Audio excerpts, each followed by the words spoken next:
Hello, I'm Hunter, and I'm here today to talk about Echo. I stayed up until 2 a.m. last night to watch all of Echo immediately upon it coming out. And I have a lot of thoughts about it, so I'm here today to give you my hardcore Marvel fan review of Echo. I broke this down into a couple of categories, so I'm just going to go through each one here and give them a ranking out of 10, and then at the end we're going to divide those all out and see what we end up with. So first off, let's start off with the story and plot. Echo follows Marvel's very own Maya Lopez as she grows up with her family in Tomaha, Oklahoma, the Choctaw Native lands, and is about how her family slowly becomes more and more entwined with the Kingpin crime dynasty. I've always had three Marvel characters who are the closest to my soul, and that has always been Daredevil, the Hawkeyes, counting them as one, and Doctor Strange. Daredevil is particularly close to my heart. He is my favorite street-level hero. And Echo was promoted as a piece to usher in Daredevil more into the MCU, even though he has been getting used a bit as a scapegoat character over the last 5 years, which I don't think anyone can argue at this point, with him being in not only No Way Home, but She-Hulk and now Echo as well. He's kind of becoming this show horse of the MCU, which they have a point for, but I will get back to later on in this video talking about him. Echo itself, it feels like it should have been longer, and this is a critique I've seen going around all day. 5 episodes feels a little short for the story that they were trying to tell, and I do agree with this in a lot of ways. It felt like it needed some more breathing room in certain areas for sure. I think the beginning episode, being the longest episode of the series, was an interesting choice. I think one thing that hindered it, actually, some people will love this and some people will not like this, is that the first episode is a lot of flashbacks from other shows. We have clips from Hawkeye, obviously, and Daredevil, and just the intersplicing of how we already were introduced to Maya's origin, but then we got an entire first episode that was essentially Maya's origin. And there were definitely some moments where those cuts are taken out, and if you've seen the full clips, you know where the cuts are, that made it feel a little strange and flow a little bit weirdly for that being their opening episode. Like 3-4 were probably the highlights of the series. The ending, I think, falls a little flat, but tying in more native experiences is a really cool area that the MCU hasn't fully explored yet, and I thought the beautiful on screen and getting to see these things come to life on screen was really cool and I think really important. I grew up on native land, or at least I think native land, in a very native community, so much so that like my middle school actually had a required native history class, and we had powwows every single year at my school, so seeing that represented on screen was very interesting, because like to this day as a history major I have not seen a lot of that, and I'm actually coincidentally taking a native history course starting in 2 weeks. It just felt very fitting that this is all happening right now, and I think the choice of Kahori getting introduced into What If right before this came out was also very strong on Marvel's part, because it introduced a lot of parallels, and I know Kahori was received very, very well by the general community, and I'm interested to see if there's any overlap in those in the future, despite them being very different tribes, obviously. But this show felt like Maya Lopez stood on her own very well as her own character. And having her intertwine with these other IPs in this way, I think, did really help establish her as her own individual, and it let her have these like pre-existing ties that we know about. Whether or not I think these ties were brought up enough and explained thoroughly enough in her show, I think, is another question. I think it was lackluster in that degree. I think they tried to do a lot of that in the first episode and then pretend that a lot of that didn't happen or exist after that first episode, and they got it out of the way. And I think not bringing up some of those things again was detrimental, because it really took out some of the weight and importance of a lot of things. I will move this on over now to the characters section of this as I go further into this discussion. I thought Maya was great. I thought that, I don't know how to pronounce her name properly. I thought that Alaqua Cox did a phenomenal job. Her acting was precise, it was on point. And for this being her first ever acting role, I was borderline blown out of the water for the performance she was able to give, and the way that they were able to implement ASL into the show and have a show that was predominantly told through ASL and really didn't weigh itself down too much in that aspect. Like, you're able to follow things coherently, Nothing felt particularly slowed down through that communication method, and I thought that was a really cool touch. It's definitely the most ASL heavy show I've ever seen. I like that they expanded on that off of Hawkeye, and in some ways Hawkeye felt like it tested the water for doing those sort of things in the first place, and Daredevil did in some extent also, which is something I really like about this trio of characters as well. Testing out these disabilities in our world and transforming them into something empowering, I think is such a cool concept and a cool narrative, and having these characters be able to transcend those things. One thing, and obviously I can't speak directly to this, is that I noticed from a disability representation standpoint is that I felt like the portrayal of her leg was actually the least accurate to say. I follow a lot of disability YouTubers and vloggers just because I love hearing about their stories and learning about how to be more inclusive for different types of individuals. This is something that particularly interests me in things like museum work. For example, I took a lot of notice and appreciation to tactile museum exhibits and accessible museum exhibits while I was traveling in Scandinavia, particularly in Sweden and Norway. I thought their exhibits were amazing because so many different types of people had access to being able to interact with the events, whether through smell or 3D model touching of certain exhibits or auditory experiences in different languages. It's just something I personally find really cool, and through the knowledge I've gained, I guess, through like the amputee community, I feel like that was the part of this show that actually was represented the weakest. I feel like a lot of the things they portray with her leg in that regard aren't practical as far as pairing and equipment and weight bearing and things like phantom limb syndrome, which obviously we don't know if she has, but most amputees do. Just something they didn't really touch on at all, as they focused predominantly on the auditory aspects, which I think is something that they could have made more prominent, which is just, I don't know, maybe a unique aspect to focus on, but something I personally thought about a lot while watching the show.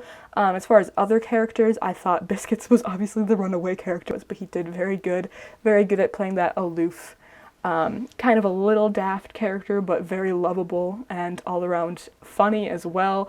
The interactions he had with Maya were phenomenal. Loved it. I thought that the grandmother was the second best written character in the show. She felt grounded and intertwined in the plot, and she had motive and drive, and I thought her connection and her growth with Maya throughout the show hit very well. Now here we get to the weak points for me of this, which I think this might be a bit of a hot take. But I'm going to put it out there. I didn't like Bonnie, which I feel is a little more neutral. I felt like her best friend relationship was not established enough in the first episode. This felt like it was missing a lot of screen time and didn't really feel like it went anywhere. But my more controversial one is that I feel like Kingpin was not written well in this show.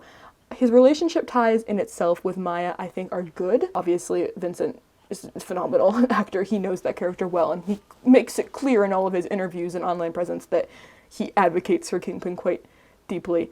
My issue is more so that same problem we had in Hawkeye, that he was so important and menacing, and he is one of these top tier Marvel villains as established in Daredevil that is very clear, and clearly they're setting him up to be a long time villain. Like the spoiler, this whole thing has some spoilers, but the end scene of them doing Kingpin for mayor, he is such an important and impossible character to take down, and I feel like Maya she's made such easy work of him in every instance, and obviously she has the advantage of emotional ties to this character, but I don't think anyone can get that much leverage on Kingpin in such an easy way that he has, and he lets her take advantage of him, and that feels out of character for Kingpin for me.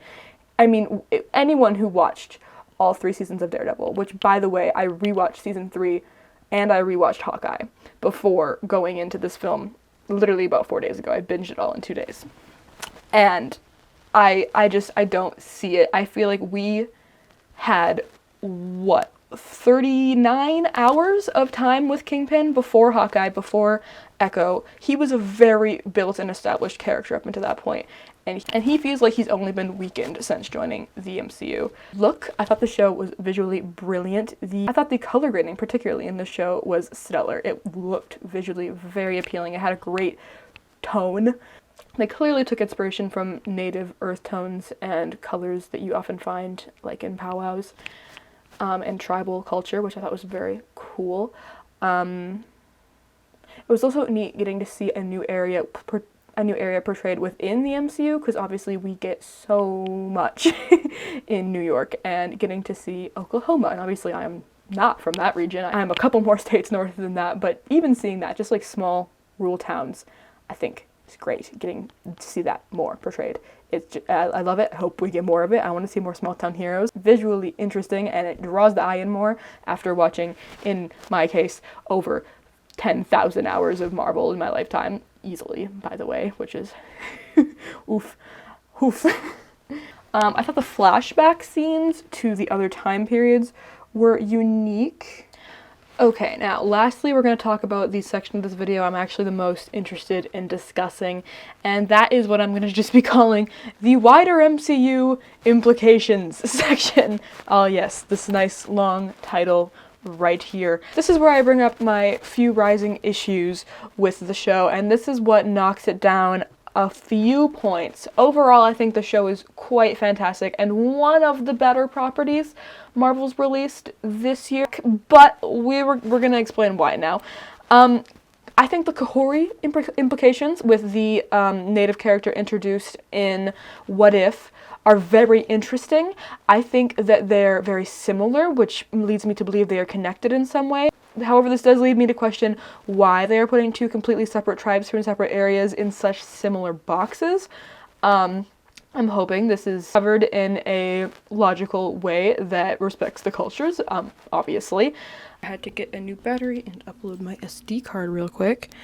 The second thing on my list of 4 things, that of the treatment of Hawkeye in this film and the Hawkeye TV show, I found it quite strange how essentially Echo only happened, the story of Echo, because of what went down in Hawkeye.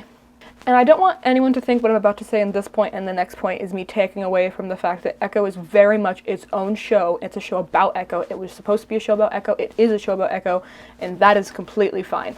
The thing that was missing, though, is that the implications that Echo shot Kingpin and Kingpin had died are what make up half of the show's foundation.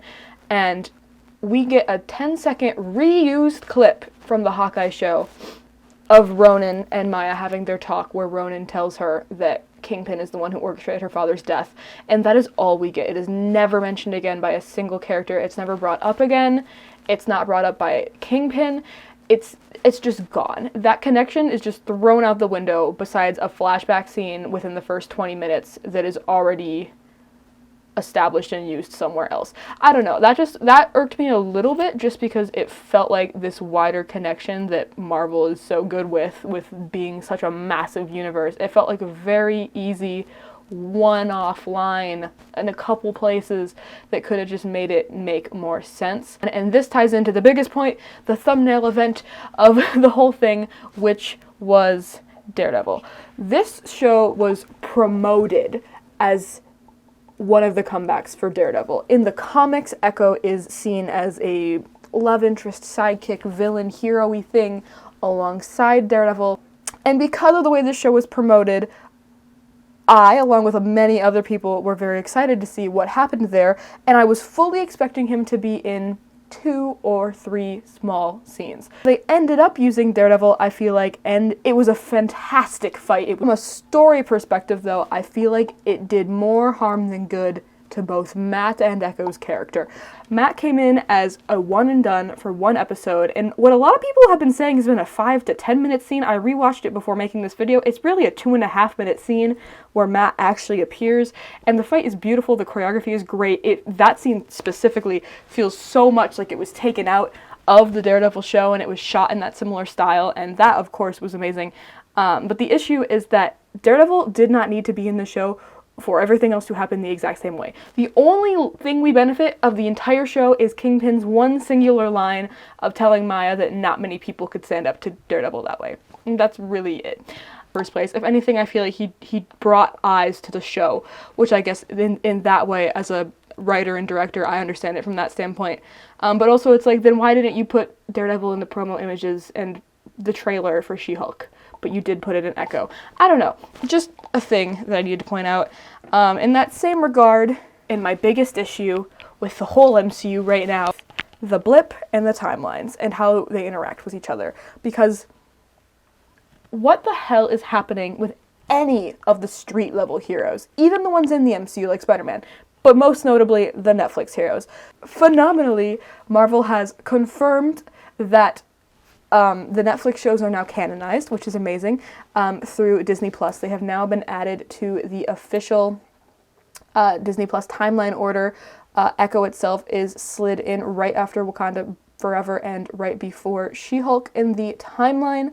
But the coolest part about this is the official announcement of Daredevil, Jessica Jones, Luke Cage, Iron Fist, and of course the Defenders getting added in all right after Guardians 2 and all finishing up right before Civil War, which makes sense from a Sokovian Accords perspective, but of course like the later seasons, most notably Daredevil Season 3, and I think Jessica Jones Season 2 does happen after Defenders, which is currently listed as directly before Civil War, so I think those spill over into the Black Widow, original Black Panther timeline. If you're not a massive Marvel fan, this might be very confusing. Without knowing where these guys stand in the blip, Kingpin as a character makes no fucking sense in any of the properties he's appeared in so far since the end of Daredevil. Because in the end of Daredevil Season 3, the whole point of like the last 4 episodes of Season 3 is Matt, Foggy, and Karen fighting to get Daredevil to not kill Kingpin, to not cross his line, to not break his character, who he is, and what makes him as a lawyer and as a person so intrinsic to the basic fundamental core of what makes Daredevil an interesting character. And now we bring them into Hawkeye, and we immediately, after like 2 fights with characters that have never touched him before on screen, we have no emotional investment as viewers. We see him dying. He come back in this film, he's back immediately, which already is like a tired trope at the weakest. I'm not a massive fan of the die and come back to life thing, unless it's done over like a long period of time and it has a good flow and a good reason. This was very much like a pew pew, he's back an episode later. I'm sure you all agree who have seen these. And where do we stand? Because we see now Daredevil is back in some regard looking after Kingpin, but he doesn't seem heavily invested. He's traveling the world, he's going to California, he's picking up these other cases. Kingpin is and always will be Matt's top priority. I'm not saying he's a bad villain to share with other heroes. I am saying from a viewer perspective, he doesn't make a lot of sense. I mean, obviously there's ties to Echo, but those ties don't go back into Daredevil, so it makes, from a viewer perspective, it makes the story weaker. And I don't know, I just have a lot of issues with this because, I mean, the biggest one comes down to where is Matt in this? Because Echo now is in the, say you never watched the Netflix shows, Echo is taking over this new role of like the one who wants to kill Kingpin. We've established that Matt will never kill Kingpin, but we have established is 40 hours of this being Daredevil's fight. And taking that away from this character feels underutilized in a way. And also just the biggest part of that is, how did Kingpin get out of jail? Like right now I think a lot of people are assuming that Matt was done away with in the blip and came back after the 5 years, which makes sense. But did all the Defenders? We don't know. I mean, I'm sure what they're planning to do at this point is establish who was blipped in the Daredevil show. But my issue with that is that that should have been established before Echo and before Hawkeye, for that matter, for things to actually make sense. Yeah, I'm sure I'll cut down a lot of that because, well, I'll put it this way. However long this video ends up being down here, my recorded time is 45 minutes, and half of that was just ranting about this piece of it. I will backpedal now to Echo itself and say, overall, I did love Echo. I thought it was great. I thought it introduced Maya in a very interesting and unique way. It told her story in an amazing way that I think the MCU needed. It was very refreshing right now. So yeah, let's tally some points here, I think. I will say my immediate reaction upon watching it was to give it an 8. After thinking over it all day and all night, I think I'd probably give it a 7. Plot and story out of 10, I think it was more rushed than it needed to be, should have been, but it was still a great story. I think I would give it a 7. Characters, overall, I loved the new characters. I loved the core characters, which is obviously the most important. Kingpin felt a little weak to me, so honestly I'd probably also give that a 7. The look, I thought the show was beautiful. I thought it did what it needed to do very well. It was a gorgeous show to watch front to back. The overall color was beautiful. I think it was color graded amazingly and tied in to the themes and the tribal Customs, lovely. I would probably give it a 9. I think it could have been a little bit more unique, maybe, but overall, it was still great. As far as acting goes, I loved pretty much everyone. Everyone killed it out of the ballpark. No one really felt super out of place to me throughout the whole thing. I would give that a 10. And this is where it's going to get knocked down a little bit. I have the Implications of Marvel category, which this show just baffled me a little bit. It left me just why in a lot of areas. It could have been cleaned up a bit better. It needed more breathing room, as I said before. I would probably give it a 5 in that regard. That's about what I thought it was going to end up at, a 76%, which I believe puts it at about a C+ tier. Put it in the middle low area of the pack. I loved it, but it was no Loki season 2, you know? So yeah, that is my comprehensive review and analysis of our introduction more thoroughly to Echo. And I hope you enjoyed. I would love to hear what you think down below. I'd also like to hear your thoughts on the changes to Maya's powers, which I didn't really cover in this video, but I've already talked so much that I'm gonna wrap it up here. But yeah, thanks so much for watching, and if you want to hear more of these Marvel analysis reviews, drop a subscribe, because this is really where my passion is, and I find these more easy to film, so I might be doing more of these in the future. I also like the setup I just made. So I switched everything around and got a new setup, and this feels very dramatic, and I like it a lot. So I think I have to start filming with a desk in front of me. Go check out Echo on Disney+, not sponsored. And yeah, have a lovely rest of your week.